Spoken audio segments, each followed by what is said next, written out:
Okay, okay. Hello, Gargi. So she's here. Hello. So welcome to the online impact makers. So here I'll be interviewing people who are making impact in the online world. So today our special guest is Gargi Arya. She's a life coach, an author, and she helps so many people with her content. Right. So Gargi, welcome to the show. Thank you for inviting. Okay. Amazing. So, for those who don't know, Gagi, can you please introduce yourself? Yes, sure. So, hello everyone. First of all, let me introduce myself. My name is Gargi Arya and I'm 15 years old. I study in Ryan International School, Ghaziabad, and I'm in 11th class. And apart from being in the student life, I'm also a motivational speaker of EDGEWA HTC, which is an international organization, author of the book The Lion-Hearted Soul, and a certified life coach. Amazing, amazing, Gagi. So let's start with this session, right? So, how do you are young, you are 15 years old. So I'm very much excited to ask you that how did you choose a niche that is life coaching? How did you get into life coaching? Yes, sure. So I got into this journey during COVID pandemic. Actually, I lost someone I loved, and because of that, I went through some mental health issues, depression. So I used to feel alone. I used to feel like the negative emotions are surrounding me. And one day, when I was finally frustrated and sick and tired of being complaining of my life all the time, I just asked myself that am I ready to face all of what is happening in my life, because I was completely like in complaining mode, blaming God, blaming everyone around me. And thus I just asked myself, am I ready to face? And from there on, when I got the answer from within that yes, now I am ready to face my challenges. I'm no more going to hide from them. So from there on, the journey began. And because a very wise thought came in within my soul, that and it just spoke to me like, Gargi, you are facing these mental health issues at such a young age. Then there will be so many people around you that are facing the same kind of issues.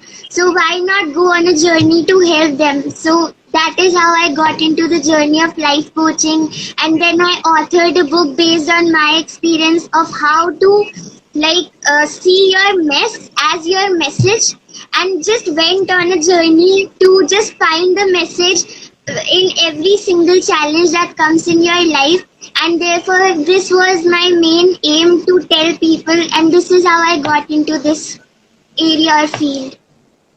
Amazing, amazing. You when you say mess, getting the message out of your mess. Wow, what an amazing thing to learn. This will be my takeaway from today's, I guess, today's life.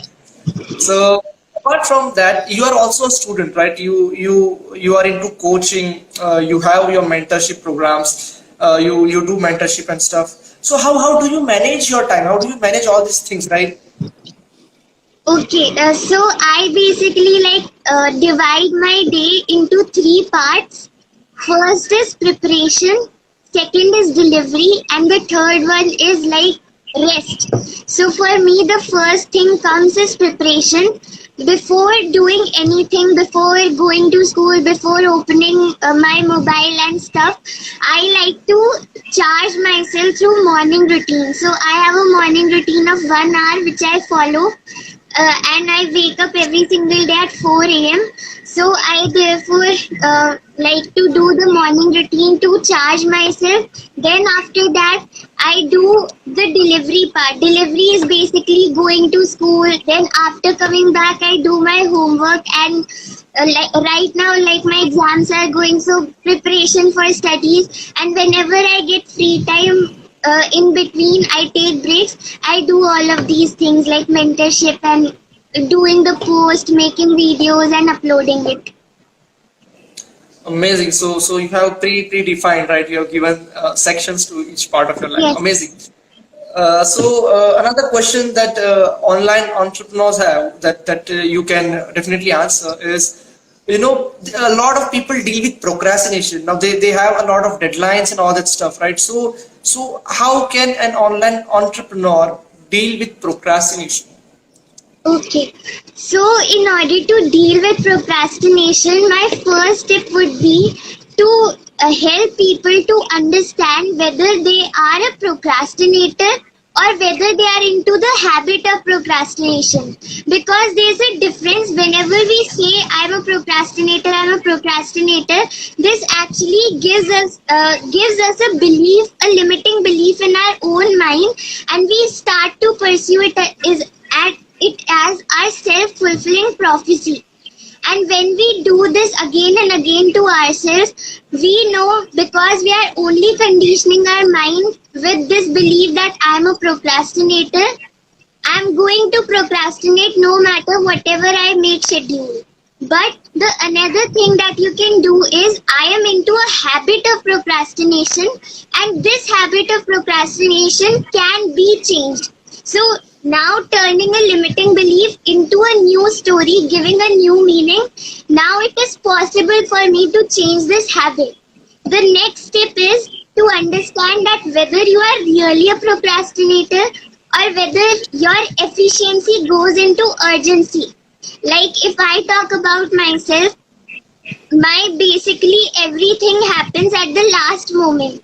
So if I know that I have a program tomorrow, suppose if I have a program tomorrow and something, my PPT has to be made, I have a week before that program, and I have enough free time so I can make the PPT, but still I won't, because I know whenever the urgency will happen, like night time or maybe early in the morning, my creative genius will awaken me, and thus I will be able to create more in a more good manner, the PPT, the content and everything.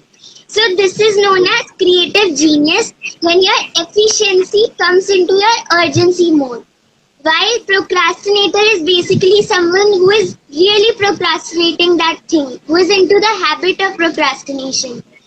The another thing that the last tip for all the entrepreneurs to overcome this habit of procrastination is, first of all, we should know why we do what we do. Because if your why is clear and if the drive comes from within, no matter whatever happens, procrastination is just a kind of little insect which comes in our way, and we can ultimately beat it. So why needs to be clear. Why do you do what you do? So, Gargi, when you tell about, why do you do what you do? A lot of people are, chasing multiple things at a time, right? They don't have a specific purpose. They don't have a specific why. So, can you help us know that how we can figure out our why? Sure. So, in order to figure out your why, I think the first thing we need to understand is, where are we spending most of our time, or what do we like to do the most? So the first thing is, make a list of all those things which you love to do and they make you happy. They make you happy and you can do it at any time. Just make a list of all those things, and this is known as your joy list. Once your joy list is ready, pick up one or two things which are really like burning, which are a burning desire for you. Like you can do it anytime, no one has to push you for that. You can do it for hours and hours. So that is another thing for finding out your passion. And then have a mindset of exploring. A lot of us are into the habit that we have to find our purpose, we have to find our life purpose. But the thing we need to understand is, you can only find your life purpose if you are ready to explore.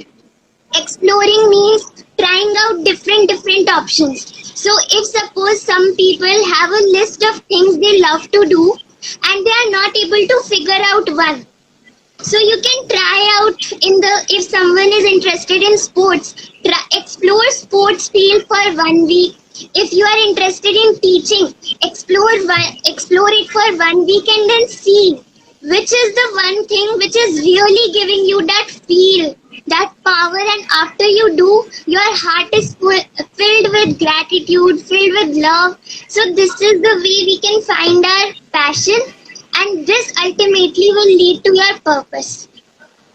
Exactly. Amazingly, you have explained, right? How do you find your why? So another question is, after you have find your why, right? You need to work on it, because if you know what you need to do and you don't work on it, then there are no results, right? Won't get anything. So in the process during what we work, how do you build consistency? Because it's a key, right?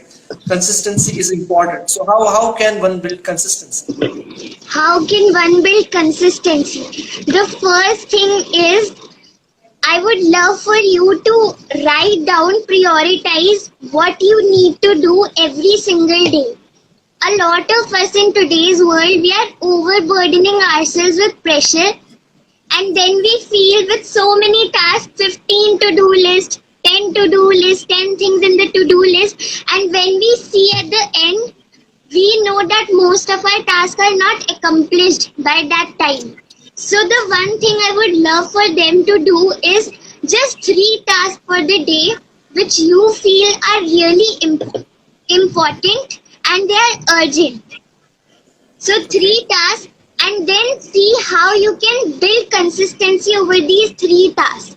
Then after that, the second thing that you can do is follow a habit tracker in which you write keeping commitments. So I was a person who really was bad in keeping commitments. So earlier, if I had a Zoom clarity call, something would occur from inside, maybe resistance, and then I would just cancel that clarity call or any session which I would have, and this commitment used to lack. I used to lack in this area. But now I have started to write keeping commitments in my own habit tracker, and whenever I see those ticks every single day, I know I'm going the right way. So consistency, to build consistency, habit tracker, keeping your commitments, and the last is following your why, exploring, having a new mindset, and turning every disempowering story into an empowering one. So any limiting belief you are carrying in your mind, just give a new meaning and then explore it for 1 week and then see whether it works or not. Amazing. So a lot of time what happens is, people have so much limiting beliefs around them, right? Because of maybe their family conditioning, or because of the environment they have been all around their whole life. So they feel lost, right? They sometimes, they are just, they don't want to do anything. They want to just sit and, maybe indulge in Netflix, or, just let the life pass by. So how do you, come back after feeling, lost, and, take charge of your life? How would you approach it? Okay, so the one thing that we need to understand is, why do we feel lost in our life? Because we all are different, though we are made up of same universal energies, but still we all are different, we all have different talents, different capabilities. So the one thing is, what is your root cause of feeling that feeling? A lot of us, we don't give importance to our own emotions. So the first thing is, start giving importance to your emotions. There's an exercise called owning. Every single day when you wake up, just ask yourself, what are the 3 dominant emotions I am feeling right now? Excited, enthusiastic. Sometimes we also wake up with groggy moods. We are sad, we are depressed. So just find out, own them. First of all, own your own emotions. Know that you're feeling this way, and every single day when you write those emotions, in front of them write the reason. Why do you feel excited? Why are you feeling depressed? Why are you feeling sad? So these are the steps to follow to give importance to your emotions. And once you will start to give importance to these important or crucial areas of your life, this feeling of being lost will always automatically get recovered. So getting to the root cause, giving importance to your emotions, and now in order to take charge, what you can start doing is every single day take steps to make you feel courageous, which will expand your comfort zone. So for me, getting on Insta Lives is one of the courageous steps for me. So still, I am not consistent. I have a commitment or I have a promise that every Friday I'm going to go on Insta. I'm going to go live on Instagram for 1 hour and do all these things. But sometimes other things come up, sometimes other things show up. That's why I'm not able to build that consistency. Thus, I sometimes feel lost. What am I doing? Being a coach, I'm not able to keep my commitments. So, in order to take charge, do those things which make you feel expand in your comfort zone. Because if you will always be in your comfort area, how will you grow? So, courage is the first step. Rightly said, Gargi. So when you show courage, right? A lot of see what my user base is. They want to they are into the make money online niche, right? So a basic step for them is to create content online, right? And when you post content online, there are a mixture of people, and there are a lot of negativity also happening. Right, people comment something, they write about you don't look good, or you're not creating. They make fun of those people. So how do you deal with such negativity and negative people around? Okay. See, negativity, the first thing is whenever someone pokes you or gives you a negative comment, bless them, send them positive vibes, and just look up at heaven and say thank you God, because these people they can only do those things behind our back. Come in front of me, say to me, confront me, and then say, do you have the courage? Or if these people are too smart, then ask them are you courageous?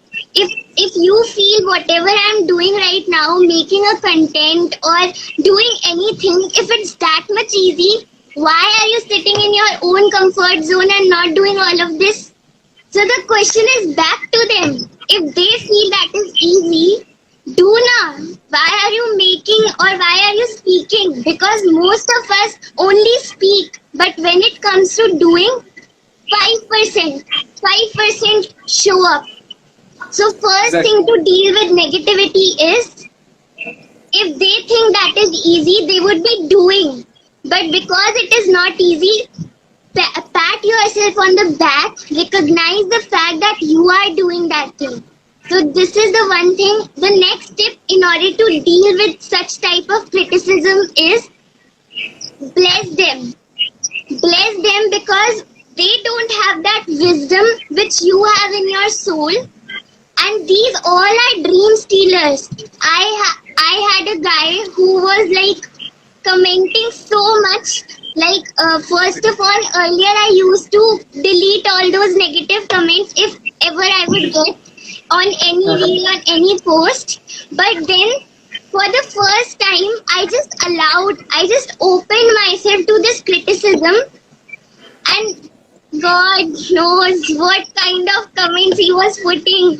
But the first thing I would really mention is, because he was criticizing me, many people from my own group started to comment. I didn't comment anything. They were doing it for me, and that created 100 comments, 100 or 50 comments were there, and I just thought that leave it now. They are going to do that. I'm not getting offended. I'm not feeling that way. Their job is to speak. My job is not to accept. So have a wall between you and the other person, and whatever arrows they are throwing on you, make yourself so strong that these arrows go back, not on you, just go back on them. So this is how I deal, and this is what I would recommend. Amazing, Gargi, amazing. So what happens is what a typical pattern I observed is when people do the negative comments, and they are already someone is fearful, right? When they post their first content, and already they have some feelings of fear and all that stuff that I'm new, and what will my relatives, friends, and all of people will say. And when there is negative comments upon that, it creates a sense, a scene of self-criticism, right? So how would one deal with self-criticism? Now see, people criticizing from around is okay, understandable, right? Because that is a third person part. But when you yourself criticize yourself, right? When I'm not good enough, and feelings like that. So how do one deal with that? First thing, in order to deal with self-criticism, every single day follow a mirror exercise. Mirror exercise is basically whenever you get time, you can do it either in the morning or before bed. So what you can do is stand in front of the mirror, look into your eyes, say your name, and then start appreciating yourself for what all you did. So for me, if I just want to give you an example, I am looking myself in the phone camera, obviously. So suppose this is my mirror and I'm going to speak. Hey Gargi, you know what? I'm so proud of you. The way you handle your studies, the way you manage your time, the way you help people. It is really so inspiring and I'm so proud of you. God bless you and I love you for who you are today. So proud of you. It all takes, I know it may sound funny. Some people cry also because we are not really so attached to ourselves that we can say easily I love you to our own self looking in the mirror. So I would love for you to follow at least one day, at least try. Either do or don't. Exclude trying also, either do or don't. Karo ya maro. So it's that kind of thing. So mirror exercise is something which I would highly recommend. Second thing, self-love. My journey of when I was in all these mental health issues, I got out by either watching the motivational videos or I started to accept myself. I started to love myself. I started to spend more and more time with me. And when you do all these things, can I tell you, how will you not love yourself? If your own cup is full with dirt, it is empty, then do you think will I be able to spread love and kindness to the world? No, because my own cup is broken. So I'm going to I'm going to throw negative vibes to all the people. But if my own cup is filled with love, filled with gratitude, then it's all about that I'm only going to spread love and kindness, and which is much needed in today's world. And the second tip in order to deal with self-criticism is write down all your limiting beliefs and then change them into your empowering stories. How can you do so? So for example, if someone's limiting belief is I am too young, or let's take I don't have time.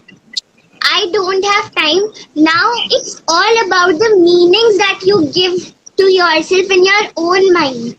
So can I give myself a new story around I don't have time? I don't have time makes me feel disempowered, and that's why I'm not able to manage anything. But if I start to say I'm managing my time in a very stunning way, I'm managing everything, my work, my studies in a well-balanced way, and nothing is getting sacrificed. New story, new meaning, and it is making me feel empowered. And now the action step for me can be either create a timetable or follow something which will help me to deal with this time management issue. So these two things, mirror exercise and turning your limiting beliefs. Amazing, Gargi. So with this, I guess we are into the concluding part of today's interview. So I would ask you one last thing, that what will be your you know your advice to these entrepreneurs, these e-entrepreneurs especially, who are trying to create an impact on in the online space, right? So what would be your advice to them? My advice to all of them would be, first of all, to acknowledge and recognize that they have a good heart. Because I know that whoever is trying to help someone, he or she really has a good heart, and he or she believes in them, and that's why they know that their mission is greater than them and their problems. So first of all, recognizing and acknowledging yourself is very important. The next thing is to go on this journey whenever, like you also asked me the criticism part. Criticism can be dealt with those things that I already talked about. And the another thing is, hopelessness takes us to the path of hope. If today you are having that lost feeling, because when you are going to start out, you will feel overwhelmed, you will have all those kind of resistances that I can't record videos. I know that one of my biggest resistances when I got into the YouTube channel was how to make videos. And I started making videos when I did 21-day challenge. The first time I made, at least it took me 30 times to record it, because every single time either I got stumbled in some video or I forgot what I had to speak. So these all issues will come up, but always remember, consistency, your commitment, and the way you are going to show up will matter, because it's all about being presentable, doing, being, and having. First, be that person you want to become in your future. So if you want to become a successful person, a person who is helping a lot more people, first be that person, create an avatar for it, and then see how you can inculcate that avatar in you. First be, then do. Do all those things that a successful entrepreneur will do. Making videos, recording them, putting them out, getting visible. Some of us, we feel that we are not getting clients, or we are not getting the followers. And whenever you ask them, what are you doing? They say nothing. So first, let the people know that you exist. Come on, don't hide. And the last thing is to have. So first be, second do, and then have all the success that you want, all the money, all the fame, all the followers, and everything that you desire. So 3 steps to be followed. Amazing, Gargi. So I would like to thank you for coming on this live and helping my followers and my community members. So thank you, Gargi, and I wish you all the best. And yeah, I will definitely have you again on my show. Sure. Thank you so much for inviting. Okay, amazing. Take care. Bye-bye. Bye. Bye. Thank you everyone for joining. Bye.